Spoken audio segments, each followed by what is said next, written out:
Hello, everyone, and welcome to an exciting episode of Attack on Show. I'm Robbie. And I'm Jay Marsh. It's the show where we've got you covered on all formats as far as streaming services, DVDs, they still exist, and movies. When you don't know what to watch, watch Attack on Show, and we're going to help you find what's cool and what's worth your time. You know what? While they're doing that, they should probably click the like and subscribe button as well. Yeah. And make sure you're hitting that little bell over there so every time we come out with something new, you know about it. Because after today, there's going to be other days that you don't know what to watch. You're going to want to check us out so you can find something new. Absolutely. On this week's episode for preview review, we're going to take a look at Pikachu, Pokemon Detective. Yes. Is that the right title? That is, yeah. Cool.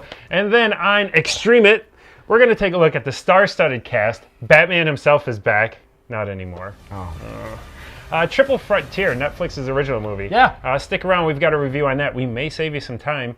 And then on Binge-worthy, we're going to take a look at Netflix's original series, The Umbrella Academy. Is it original, though, since it's a Dark Horse comic? It's still original. Still very well done. Yes. Yeah. And then we're going to button it up on I Miss My MTV with Hembree's Culture. Very cool song. Get your little groove on. I'm excited. I'm super excited. Look at me. Ladies and gentlemen, this is Attack on Show.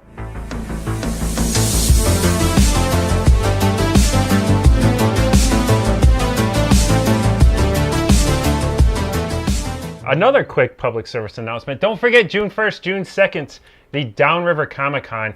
Get your tickets early because last year they unfortunately had to turn some people away from the doors. They did. It was insane. Mad. Yes. I mean, So it's called the police in to manage traffic. It was wild. don't be one of those people who procrastinate. Hey, and if you get a chance, make sure you go back and take a look at our interview from last week. Incredible interview. We've gotten a lot of really good response from it. So take the time, go back and take a look. Yes. Watch the episode that's Light by Eric Roberts. Yes. Now, director Lance Kawaz stopped by the studios. It was a great time to interview him. He's worked on the movie Revenge of the Mask, has some very exciting future projects coming out, so definitely go and check out that episode. I think the little icon pops right here. Yeah, and make sure you tell them where you came from as well. Yes. Go ahead and put your comments in the comments, and yeah, because that's how it works. You say comments in the comments? Yeah, well, you put comments in the comments. Oh, fantastic. Yeah. You want to go to preview review? Yeah, let's do I that. need Yeah, some it's help. about time.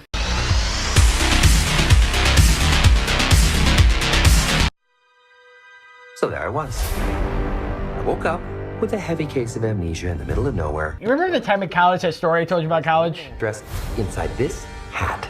So I made my way to the apartment, and that's when I found you and your stapler gun. Stop talking! You're a hallucination! You're a hallucination. No, you're hallucinating. No, you're hallucinating. No, you are. No memories, who's addicted to caffeine. I could stop whenever I want. These are just choices. I always say that. These are just choices. These are... I don't know. Maybe Harry got in too deep. That's what she said. It's too deep? Look, you can talk to humans. I can talk to Pokemon. This is like every mushroom trip I've ever... Oh. No, I don't need a Pokemon. What about a world-class detective? Ah, my clues! What is all this? Harry is still alive. Case closed, but still open until I solve it. All right, here it is. Harry faked his own death. Or Not since Who Framed Roger Rabbit have I seen graphics this good. I know, right? Or Harry faked somebody else. Wait, this is CGI? Last Yeah. one? That's not Warwick Davis? It's not a Star Wars movie. Oh, wow.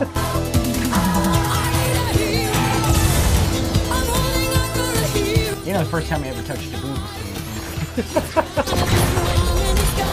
His name was Richard. He was like 360 pounds.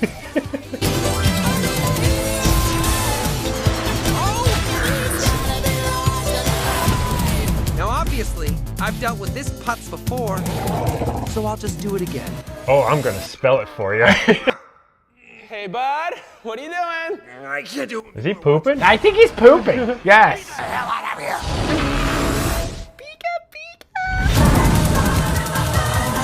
I'm confused if there's going to be a dance-off. I know, this sounds like I'm just keep waiting for him. This... Is that Mewtwo? It was. That's Yeah. That's very twisty. Tell me I'm not the only one that was waiting for an F-bomb throughout I that entire was. trailer. The entire trailer. In fact, that trailer really needed an F-bomb. Yeah. I'm just saying. Yeah, it did.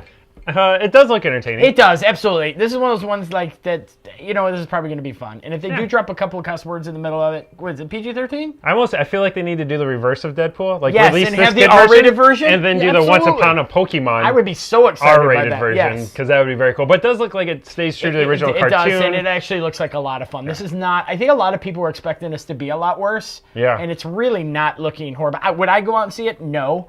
But I think it's one of those ones. I'm going to go. It's Ryan Reynolds. I'd probably take the 7-year-old. Yeah. So, yeah. Yeah. Or a 7-year-old. I'm just saying. I'll go find one. I think with that, we'll go to Extremist. Yeah. Did this get awkward?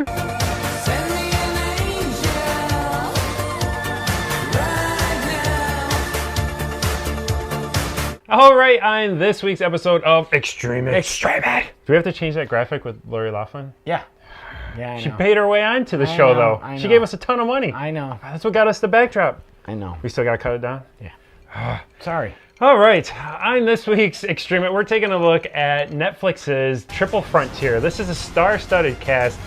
Ben Affleck, Batman himself. Absolutely. It's got Charlie Hunnam from Sons of Anarchy Yes. fame. And then it's also got Garrett Hedlund, who we were just actually saying haven't seen much of since the Tron movie. Well, a week later, he pops up on this. So the producers of Triple Frontier must be watching Attack on Show. And I think for somewhere between Tron and now, we found Emotion. Yeah, Yeah. he does a better job in this movie. He does. This also stars the upcoming Mandalorian star Pedro Pascal is in this movie. You're also missing another Star Wars reference in this movie. Another Star Wars reference. Yes. Oscar Isaac is in this movie. Poe Dameron himself. Yes, who other than Samuel L. Jackson, I think he's probably the next hardest working man in Hollywood right now. It seems like every other month. Absolutely. He's got a movie. He's really good though. I like Yes. and in this, not to segue too much, I really enjoyed his character. Yes, Oscar Isaac is the lead in this movie. Absolutely he is. And well deserved. It follows like basically an X-Team of like special forces because they've all kind of moved on. They're out of the military. Well, moved now. on. They're years and years out. Yes, they're all retired. They've all kind of done their private jobs. Ben Affleck is now a realtor. Realtor? Yes. Oh, okay. Oscar Isaac is still doing some contract work, and he's trying to hunt down this major drug lord who's causing all this violence in the city. And basically rob him. Yes. Yes. Take him out and rob him. Yes. I think it was. I don't think that was his original intentions. When you start watching the movie, it seems like his character just kind of starts getting fed up. His knees are going on him, so he's worried about making money. Yes. So his team, they're all, the team that he was with in the military. Special forces. Yeah, they're all struggling. So he rallies the troops. We finally get to use our skills for our own benefit.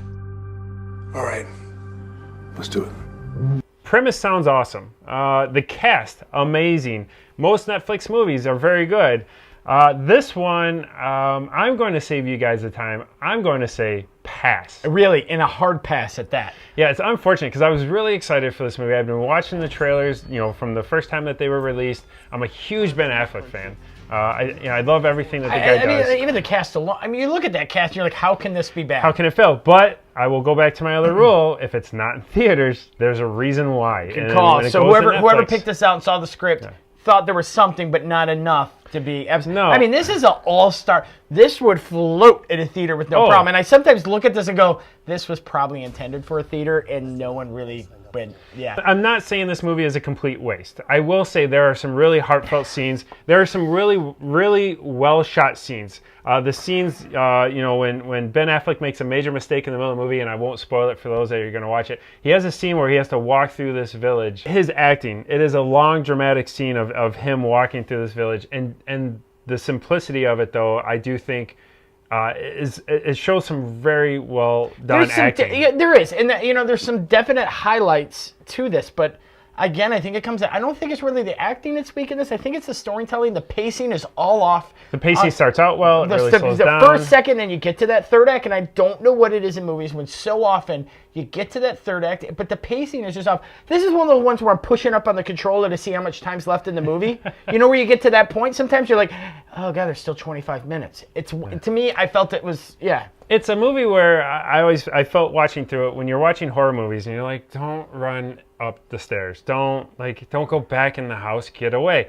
This is a movie that follows that same formula. Different, but it is that frustrating formula. Where you're like, don't do that. It makes no sense. You guys are special forces, and yet, you're just constantly making bad decisions. Really, and that's kind of my thing. You look at these guys, and these are operators, and you look at them, you're like, no, that doesn't work. That doesn't work that way. And we all make bad decisions, but this was just one after another. It just got to the point where you're like, I can't take this anymore. There's no way these people are this stupid. No, my favorite scene in the entire movie is the death of the donkey. My highlighted movie. So really, if you go in and you get to that point, to me, it all went downhill from there. See what I did? You see what I did there? Oh, yeah, all went downhill from there. I have to play on words. Yeah, it was. Yeah. But we will save you the time because there's a lot of hype on this movie. Netflix is a marketing machine. They are. The articles are out there. The highlights are out there. Where it's the most amazing film ever made.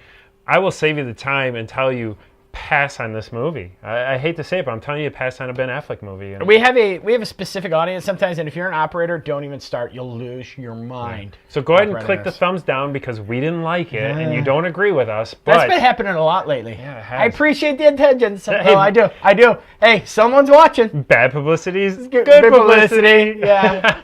But definitely, my advice would be skip this movie, Jeff. Yeah, absolutely skip it. Yeah. So there you go. Attack on Shows, saving your time. We did. So with that, I think we can move pretty quickly on to Binge Worthy. Binge Worthy! Listen up now. This is serious. I was just wondering, No! All right, on this week's segment of Binge Worthy, we've got an exciting episode. Netflix's original series, Really? The Umbrella Academy. And unlike the last, this is much better. Yes. Yeah. Umbrella Academy is actually a Dark Horse comic book Correct. Story that's out there. So if you've already read the comics, you can now start watching the episodes. If you are illiterate, you can start watching the episodes. Or if you just don't like reading, you can watch these episodes. I'm not a big reader. I'm a visual guy. I'm an audio guy, but we'll get away from that right now. Oh, Audible. Yes. New tech. Yes.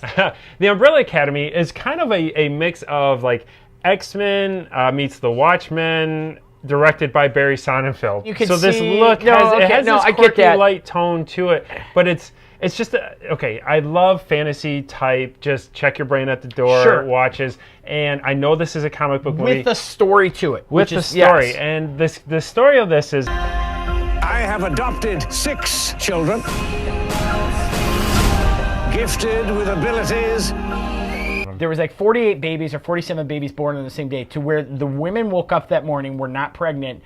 5 minutes before they had the babies, were not pregnant, and immediately were pregnant and had the children. So this is not a professor. He was this ultra-rich individual who went out and decided that he's going to try to acquire as many of these babies as he can. And he ends up getting 8 of them. yes. It states he was only able to get 8, so there are others out there at the beginning of the episode. Yes. But this is the very intro of the series where you just have to accept things are just going to happen that don't make sense. Don't question as to why these women were pregnant or how they just had to. And that's the fun of it. And that's then 5 minutes the very later, comic booky portion of it. And this is where you let your mind just relax and you just enjoy a story that's off the wall. There's a talking monkey who, I gotta say, some of the best visual CGI. effects, I mean, just they're very well done. So you've got a show here with very good effects, but the character development in it, you actually start caring because it jumps in time. It shows you a little bit about how these are kids, but they're raised by this rich, eccentric guy who's trying to train them, and he kind of forms a superhero team. You don't get to see much of it because what it does is it leapfrogs to when they're all grown up now, and they've all been separated. I love, and it's funny. You make some really good, but I really love the family aspect of siblings. Together, make you stronger than you are alone. That makes no sense. Well, what if you were smarter? What brings them back together, I should clarify, is, and I don't want to give too much away, is the passing of their father. And this all happens very early in the first episode. Probably would have been better with some wind. The family aspect of siblings, I think, is something you and I discuss all the time. Oh, it's great. Just great in this film because they were all raised together. No, in the interaction, the casting on this show, there's no really known actors on this show, and Robert Sheehan stands out. At my skirt? oh yeah, this. It's very breathy on the bits. Nice to see nothing's changed. He's obviously Tom Hopper. They all have their own characteristics. There's the one who's like the drug addict brother who's lost. You have the goody two shoes Tom Hopper plays, but you really start. There's a character for everybody to relate to on the series within this family, and then they all have their individual superpowers. Correct. So part of the show is kind of starting to learn what each person can do and that it's different. And it's not so blown out as far as like it's Superman. not that X-Men. It's not that X-Men blown out portion. Yeah. But you refer to him and she is just. Oh, he's amazing. Oh my God, he's so good. Like he is immediately right off the bat became my favorite character in this whole. You know, I do kind of get drawn to those darker, kind of funny guy, pink. It's phenomenal. Yeah, Ellen Page is probably the most known actor on this series, and she does a very good job. She's number 7, who doesn't have powers, so you're kind of watching her trying to figure out how she plays throughout the series. And then I do want to take a note here. Mary J. Blige. Yes, right? Coming into the show, doing very well. It's kind of like a Men in Black-esque type and agent. I love her acting chops are really good. It took me a few episodes to realize it was her. Me It too. took me a few episodes where I'm like, I think that's Mary J. Blige, but the acting's really well done. I don't remember seeing her in anything. And, and then I finally looked it up. It's like, that is Mary J. Blige. How cool. I waited for the credits. Yeah, but it's one of those things that I don't know if we've missed her in something else that you've seen. Please make a comment on it. I'm sure we have, because as good as she is in this. But this is definitely a series that you will start episode 1 and you're going to be completely puzzled. You're going to be a little lost. That's what grabbed me, though. Yes. And I can see where some people wouldn't, where you would go into episode 1 and kind of be like, well, I'll watch something else. Don't expect to know everything up front. You know, TV series, they're supposed to build to something. And that's the very comic-y portion of this, I think. And that's one of the fun things about comics.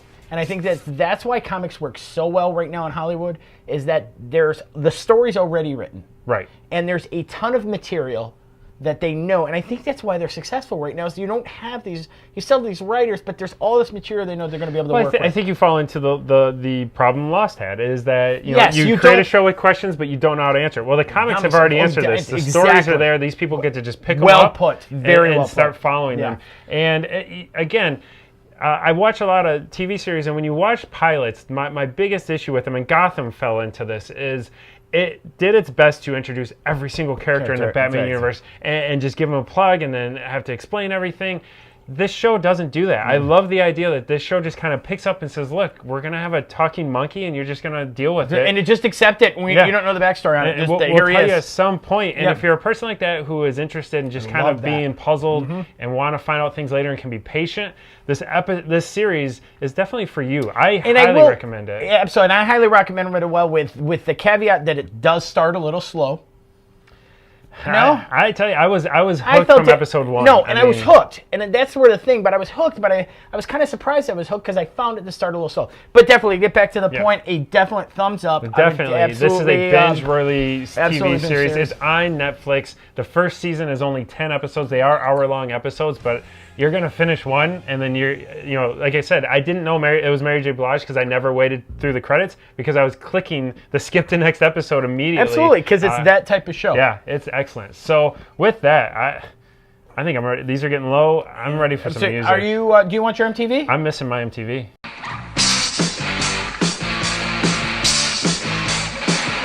What do you want? Hey, on this week's segment.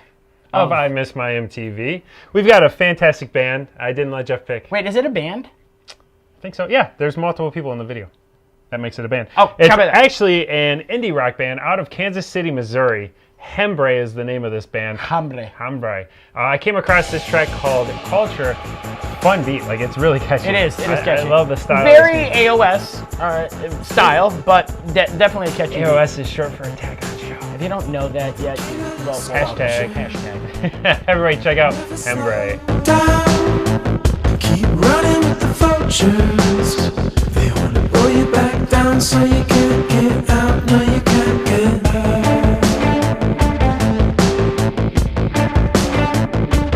Is it really worth it? Running with the crowd. Pretend everything's perfect. It'll all work out. Now you can't slow down. Now you can't slow. Are you holding on? Are you holding on to love? I've been holding on.